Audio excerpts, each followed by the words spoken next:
This is The Bad Listener with Danny Stroh. Hey everyone, tonight I'm going to be doing Mark chapter 6.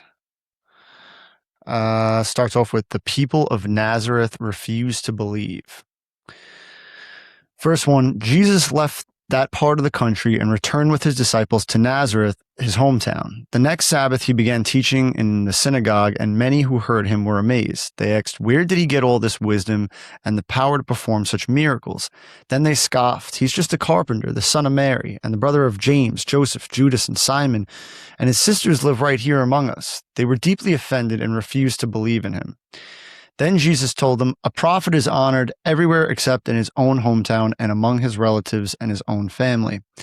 And because of their unbelief, he couldn't do any miracles among them except to place his hands on a few sick people and heal them. And he was amazed at their unbelief.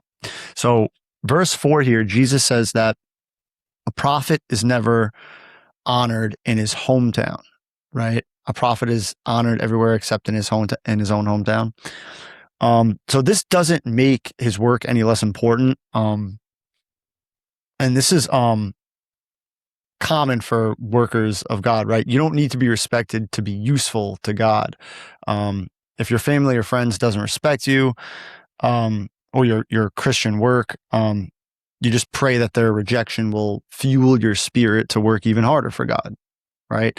This is kind of relatable. I mean, it's harder when people know you for longer that you can be capable of doing things that are different, right? It's kind of like, I've known this person my whole life. They're not the Messiah. Like, you know what I mean? We know their family. When you pop up kind of as more of a mysterious person to people, there's more of an inclination for them to believe something about you because they don't know anything about you already. So there's no background for them to really go based on. So I think this is kind of what Jesus is talking about. He's like, I'm too close to these people for them to see that I'm the Messiah, right? It's almost like if somebody in your family claimed to be the Messiah, it'd be much harder for you to believe than if it was some stranger who came out of nowhere that you've never seen before, right? So this is kind of what he's talking about here. Again, doesn't make his work any less important. And, this is also the kind of thing that we run into when people, find God and become Christians. It's harder for their family and friends who don't believe to be accepting of it than it is for other people, because those people know your background. They know things that you've done. They know your history. So it's harder for people close to you to accept you for this new person, right? It's just harder for them to see.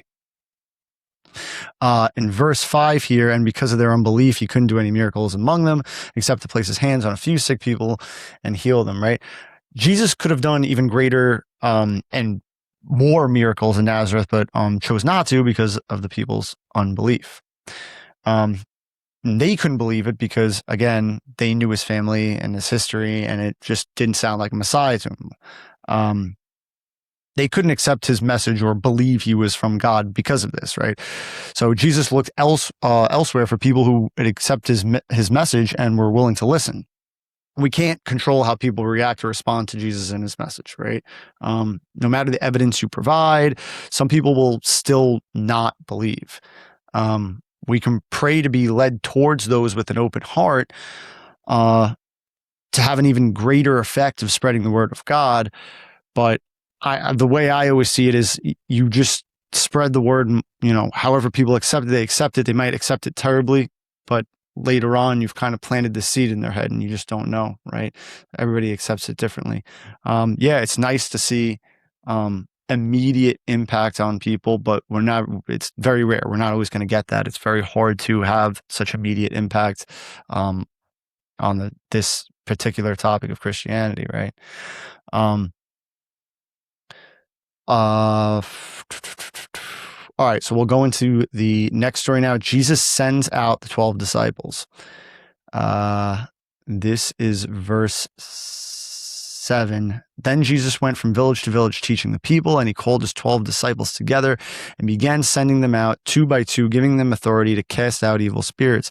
He told them to take nothing for their journey except a walking stick, no food, no traveler's bag, no money. He allowed them to wear sandals, but not to take a change of clothes. Wherever you go, he said, stay in the same house until you leave town. But if any place refuses to welcome you or listen to you, shake its dust from your feet as you leave to show you have abandoned those people to their fate. So the disciples went out, telling everyone they met to repent of their sins and turn to God. And they cast out many demons and healed many sick people, anointing them with olive oil. So the disciples were sent out in pairs. Individually, they could have covered more ground, but this wasn't really the intent. Also, having two witnesses kept with the Jewish law, right? That's another law in Leviticus. There needs to be two witnesses for anything that happens to be taken seriously. Going out in pairs of two had advantages as far as strength. You were able to strengthen and encourage each other on this trip. You're able to provide comfort, when you're being rejected by the people. You're able to sharpen each other's discernment and make less mistakes, stir each other to action as to counter like idleness or indifference. So our strength comes from God, right? But he meets many of our needs through teamwork with others, right? So they say if you're going to try to serve Jesus, don't have to do it alone, right? We work better in groups. That's why we have a church. There's a power to numbers, right? So if you're going to go out and try to start something, to try to start spreading the word, it's easier when you're doing it with somebody else or with more people, right? It's easier to do it in groups.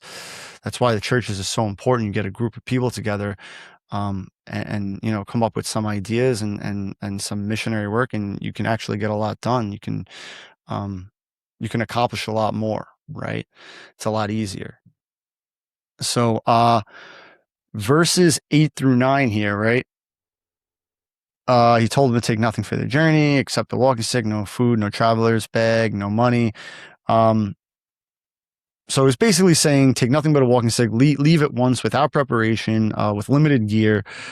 So the idea is to trust in God rather than your own resources, right? You give no money, like it kind of puts you at the whim of God, right? You can put your trust in him. Like, listen, I've got nothing. I'll trust that you take care of me, and you get taken care of. It's kind of how life works too. A lot of the time, I think we worry about a lot of things that we don't need to worry about. If we just put our trust in God, God will take care of us. But it's about faith. You have to truly believe that he's going to take care of you, right? And this takes a lot of weight off, right? You don't need to worry about a lot of things that you would worry about on a day-to-day basis if you trusted in God would take care of those things, right? So this is just another one of those everyday lessons you learn right from this one little sentence they got here. So verse 11, but if any place refuses to welcome you or listen to you, shake its dust from your feet as you leave to show you have abandoned those people to their fate. So Jews would shake the dust of their feet after passing through a Gentile town in order to show their separation from their Gentile influences or practices. The disciples shook the dust from their feet after leaving a Jewish town if they had chosen to reject the message of Jesus Christ, right? So all who heard the gospel were responsible for what they did with it. And we cannot be to blame if the message is rejected, as long as it was faithfully and carefully presented. We are not responsible when people reject the gospel, but we do have the duty to spread the gospel, right? It's not our fault if they don't want to accept it or they don't want to listen to it, but we have the duty to try and spread it. It's in the Bible over and over again. We're all supposed to be disciples of Jesus Christ. We're all supposed to spread the word. This is what they're doing here, what they're about to, what they do here. They sent the disciples out. They cast out many, like these are things that we're supposed to be doing. We're supposed to be learning how to do what they were doing then, right? It's the same concept. Just spread the word of Jesus Christ. And again, we're not responsible if people reject it. We just got to do it as faithfully as possible, right? In the best way we know how. Using the Bible as our guide. So another good life lesson right there. All right, let's go into Herod kills John the Baptist, verse 14. Herod Antipas, the king, soon heard about Jesus because everyone was talking about him. Some were saying that this must be John the Baptist raised from the dead. That is why he can do such miracles. Others said he's the prophet Elijah. Still others said he's a prophet like the other great prophets of the past. When Herod heard about Jesus, he said, "John, the man I beheaded, has come back from the dead." For Herod had sent soldiers to arrest and imprison John as a favor to Herodias. She had been his brother Philip's wife, but Herod had married her. John had been telling Herod, "It's against God's law for you to marry your brother's wife." So Herodias bore a grudge against John and wanted to kill him. But without Herod's approval, she was powerless, for Herod respected John, and knowing that he was a good and holy man, he protected him. Herod was greatly disturbed whenever he talked with John, but even so, he liked to listen to him. Herodias' chance finally came on Herod's birthday. He gave a party for his high government officials, army officers, and the leading citizens of Galilee. Then his daughter, also named Herodias, came in and performed a dance that greatly pleased Herod and his guests. "Ask me for anything you like," the king said to the girl, "and I will give it to you." He even vowed, "I will give you whatever you ask, up to half my kingdom." She went out and asked her mother, "What should I ask for?" Her mother told her, "Ask for the head of John the Baptist." So the girl hurried back to the king and told him, "I want the head of John the Baptist right now on a tray." Then the king deeply regretted what he had said because of the vows he had made in front of his guests. He couldn't refuse her, so he immediately sent an executioner to the prison to cut off John's head and bring it to him. The soldier beheaded John in the prison, brought his head on a tray, and gave it to the girl, who took it to her mother. When John's disciples heard what had happened, they came to get his body and buried it in a tomb. So,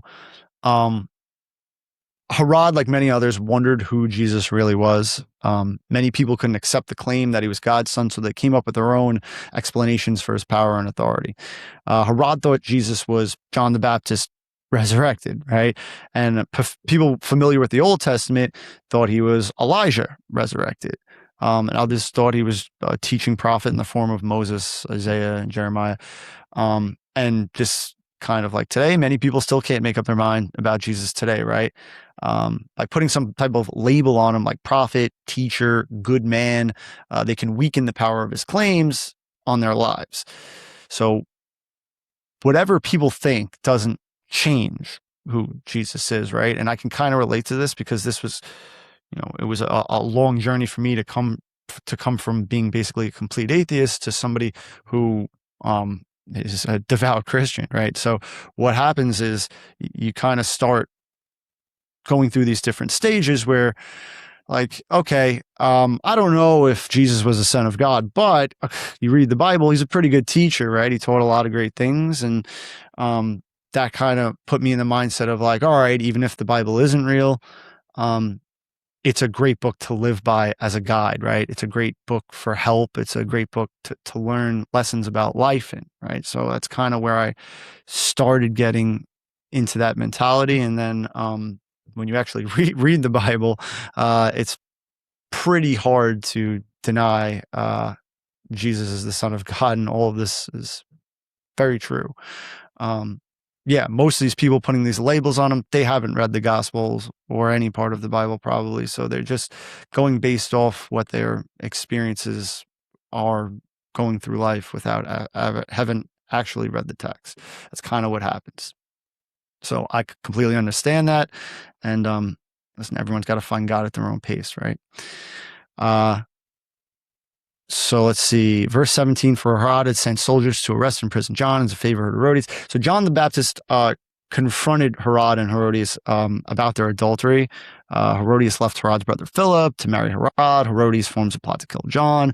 Instead of trying to get rid of the sin, she is trying to get rid of the one exposing her sin, right?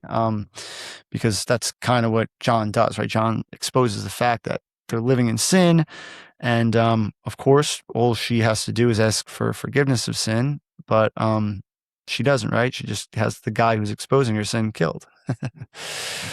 So this is basically the same thing that all the religious leaders were doing with Jesus, at this time as well. They were kind of being exposed by Jesus of their sinful ways, and instead of correcting their sinful ways and repenting and asking for forgiveness to God, they were trying to plot to kill Jesus. Same thing was happening. Both sought revenge for the rebuke they had received instead of a humble repentance for their sinful actions.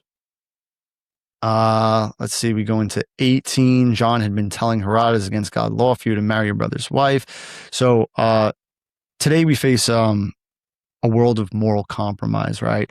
Secular power sets standards that correspond to majority vote. Christian standards begin and end with God's word, though. We have to stand up for what is morally wrong and be responsible and choose our battles, right? We have to pray for wisdom and courage. We have to speak and act as a faithful follower. We have to witness with strength, move mountains by faith, and overcome in love, right? These are, we have to really figure out what we're going to stand for, right? I mean, it has to be backed by the Bible. You can't call yourself a Christian and then say, well, I'm still going to do this, this, and this, and I believe in this, this, and this, even though it doesn't correspond with the Bible. It doesn't really make sense. You kind of have to stand for what the Bible says, whether or not the rest of society agrees with that. Right now, we're living in a world where majority of society thinks certain ways about certain things that just aren't the right way, and the right way is written right here in the Bible. So we kind of just can't go with the flow or go with the majority on this. We kind of have to make a stand and say, no, I don't believe that is the right way. I believe this is the right way because this is what God says, and this is my religion, right? Because what is your religion if you're not standing by what it says? It's kind of empty, right? Verse 19, he says, so Herodias bore a grudge against John and wanted to kill him, but without Herod's approval, she was powerless. So Herod had arrested John because of pressure from his wife and advisors. He respected John's integrity, but had him killed to please Herodias and keep a vow he made in front of a crowd, right? Doing wrong to save face reveals a person's true nature, right? Just same lessons here every day. I mean, we have to stand by what we believe, no matter what, no matter who's watching or who's arguing with you or who's there. You know, a lot of people will just say whatever they think will please the person in front of them at the time. But ideally, we're here to please God, not just our friends or family or coworkers or something like that. So again, it's kind of just got to stand up for what you believe in. And if you believe in the Bible, you should stand by that. We shouldn't just be saying whatever we want to please people, right? We'll go into verse 22. Then his daughter, also named Herodias, came in and performed a dance that greatly pleased Herod and his guests. So Herod was a ruler under Roman authority, and he didn't even have the kingdom to give away, right? So it's just his way of saying, you know, she could have whatever she wanted. So he couldn't deny the request for John's head in front of everyone because of embarrassment. And we learn that words are powerful, right? Be careful what you say because they could lead to great sin, right? So this is also something that God talks about a lot is watching what you say, right? What you say kind of has meaning to it. Don't just say whatever because you're going to get stuck. You're going to get stuck in a lie. You're going to get stuck in a situation, and then that situation is going to make you sin, right? Kind of like what happened to King Herod here. All right, let's go into Jesus feeds 5,000. Verse 30, the apostles returned to Jesus from their ministry tour and told him all they had done and taught. Then Jesus said, let's go off by ourselves to a quiet place and rest a while. He said this because there were so many people coming and going that Jesus and his apostles didn't even have time to eat. So they left by boat for a quiet place where they could be alone, but many people recognized them and saw them leaving, and people from many towns ran ahead along the shore and got there ahead of them. Jesus saw the huge crowds. He stepped from the boat, and he had compassion on them because they were like sheep without a shepherd. So he began teaching them many things. Late in the afternoon, his disciples came to him and said, this is a remote place, and it's already getting late. Send the crowds away so they can go to the nearby farms and villages and buy something to eat. But Jesus said, you feed them. With what, they asked. We'd have to work for months to earn enough money to buy food for all these people. How much bread do you have, he asked. Go and find out.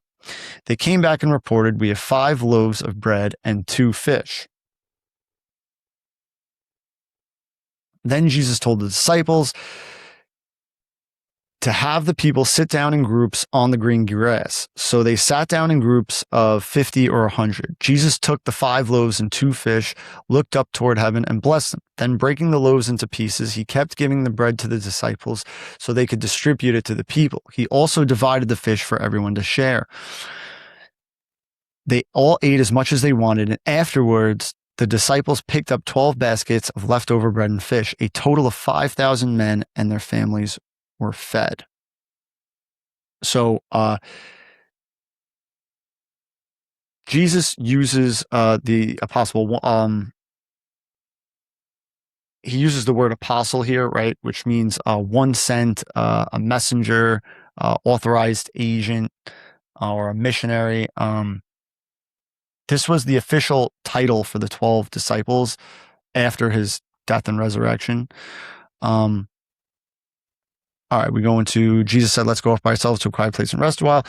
So they're really just to mention here is doing God's work is important, obviously, but we all need time for rest and renewal, right? That's why we have the Sabbath, right?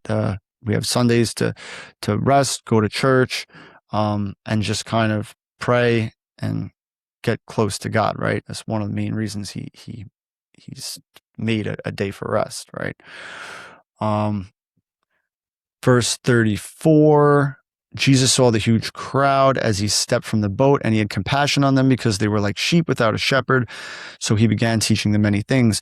So the crowd was like a flock of sheep, and sheep are easily scattered without a shepherd, right? And they're in great danger. So Jesus is the good shepherd. He could lead them, teach them, and keep them straying from God. This is the analogy kind of being made here, right? And then we get to, but Jesus said, you feed them, right? So Jesus asked them to feed over 5,000 people, which they couldn't afford to do. The idea is God will give you what seems like impossible tasks, right? But a situation that seems impossible is simply an opportunity for God to do work, right? The disciples did everything they could, gathering all the food, organizing the people into groups. Then in an answer to prayer, Jesus did the impossible and turned food for 5 people into food for 5,000 people, right? So the idea is when facing an impossible task, you kind of just do what you can and you ask God to do the rest, right? He may see fit to make the impossible happen. Jesus didn't need to feed these people, right? This is one thing we have to remember. He could have sent them away on their own, but he doesn't ignore our needs, right? He is concerned with every aspect of our lives, whether it's physical, spiritual. When Jesus says you feed them, Jesus shows compassion for these people who are desperately hungry, right? And there's no way better to show God's love than to help provide for somebody's physical needs, right? Everybody has both physical and spiritual needs. We cannot minister effectively to spiritual needs without considering someone's physical needs, right? So the idea is, a lot of people that they find a lot of good in going out and feeding homeless people, right? They'll make sandwiches at home and go give them out to the homeless, or go buy sandwiches and give them out to the homeless. Because again, this is something that Jesus and God talk about throughout the entire Bible, is helping those in need, right? We know that by preaching the word, we can help somebody spiritually. But if we're not even considering what type of physical needs people have as far as hunger or something else, then we're not really doing our complete job here.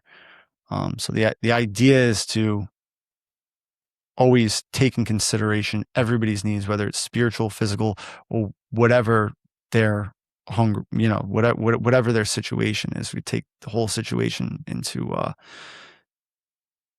consideration, and we don't just have to think about, okay, I have to save this person, but we could save this person, we can help them in other ways, right? And sometimes doing those other things first helps with the spiritual help that they need, right? It's easier to give spiritual help to someone after you gave them help with their hunger or whatever else they need help with, right? Because you're the reflection of God, right? You're the reflection of Jesus and Christianity. You should be looking to help everybody as much as you can. So when you're looking to help somebody and you're able to help them, they're able to see you as who you are as a Christian, right? And now this kind of helps maybe them consider, well, if this person is acting this way and they're a Christian, maybe I want to be a Christian, or maybe I should look into this, right? Kind of helps that whole thing. Preaching the word is great, but we also have to remember we're constantly the example for what Jesus and Christianity is. So we'll go to verse 41, where Jesus took the 5 loaves and 2 fish, looked up to heaven, and blessed them, right? So Jesus took the bread and blessed it, broke it, gave it to the people. This is the basis for communion, right? The Lord's Supper. So Jews recognize this bread as a symbol of God's provision for the Israelites in the wilderness. So it was obvious to everyone it was a miracle from God, right? And his power continues to provide for us for our needs today. And by faith, we meet him each time we take communion. That's why we do that, as a symbol for our faith, right? And it's just great to break bread with friends and family and say a prayer together. I mean, it's one of the best ways to really honor God, right? Is to break bread and have communion with each other, right? All right, let's go into the next one. Jesus walks on water, verse 45. So immediately after this, Jesus insisted that his disciples get back into the boat and head across the lake to Bethsaida while he sent the people home. After telling everyone goodbye, he went up to the hills by himself to pray. Late that night, the disciples were in their boat in the middle of the lake, and Jesus was alone on land. He saw that they were in serious trouble, rowing hard and struggling against the wind and waves. About 3:00 in the morning, Jesus came toward them, walking on the water. He intended to go past them, but when they saw him walking on the water, they cried out in terror, thinking he was a ghost. They were all terrified when they saw him. But Jesus spoke to them at once. "Don't be afraid," he said. "Take courage. I am here." Then he climbed into the boat, and the wind stopped. They were totally amazed, for they still didn't understand the significance of the miracle of the loaves. Their hearts were too hard to take it in. So the disciples were afraid, right?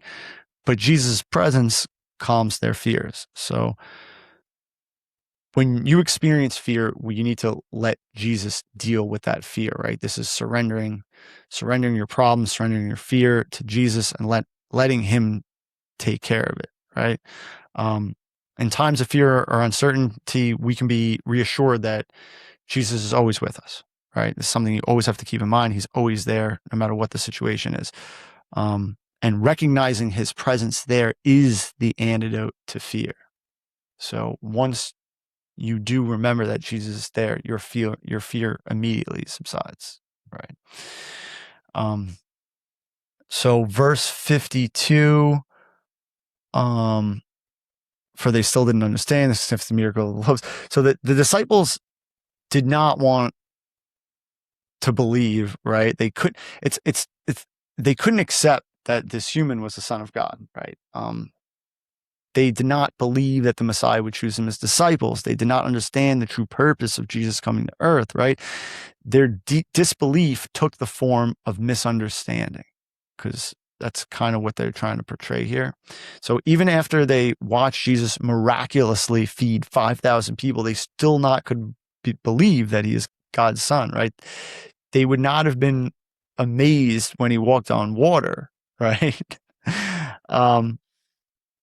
So yeah, I mean, the idea is Christians could be hard-hearted towards Jesus, right? You can understand the word and how he helps others in times of need, but refuses to. But you would refuse to believe if he can help us when we need it, right?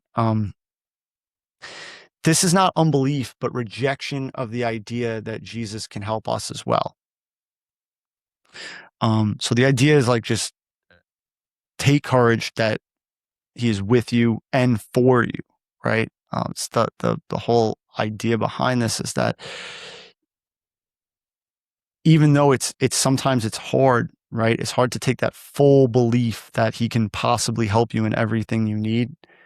You have to try and work on that, right? That's like the working on your faith, right? It's not like you can just, okay, I believe, and you just fully believe. It's not really how it works. Like faith is something that you practice, right? Every day, the more you read the Bible, the more you pray, the more of a relationship you form with God, the higher your faith grows. The less you do these things, the less faith you have, right? So the idea is to maximize your amount of faith, because the more faith you have, the better the chance that that thing that you want will actually happen. It's all faith-based, right? And Jesus says this over and over again: because you have faith, you are healed. It's the faith that creates the miracle, right? If you don't have faith that he can do it, he's not going to do it. You got to have the faith. So the idea is practice your faith until your faith grows strong enough to whatever you pray for, it's going to happen because you have faith in it. It's not easy. It takes time, but that's what they're trying to get through to here. Okay. So let's go into verse 53. Jesus heals all who touch him. So after they crossed the lake, they landed in Gennesaret. They brought the boat to shore and climbed out. The people recognized Jesus at once, and they ran throughout the whole area, carrying sick people on mats to wherever they heard he was. Wherever he went, in villages, cities, or the countryside, they brought the sick out to the marketplaces. They begged him to let the sick touch at least the fringe of his robe, and all who touched him were healed. Yeah, I mean, this is just kind of another basic. He's, healing everybody that he possibly can. At this point, he's getting mobbed constantly, right? And Gennesaret was a small, fertile plain, located on the west side of Galilee. And Capernaum was at the northern edge of this plain, not far away, just to give an idea kind of like where they were at this point. But yeah, that sums up chapter 6. So thank you for listening, everybody. I'll be back with chapter 7 soon, and have a blessed night.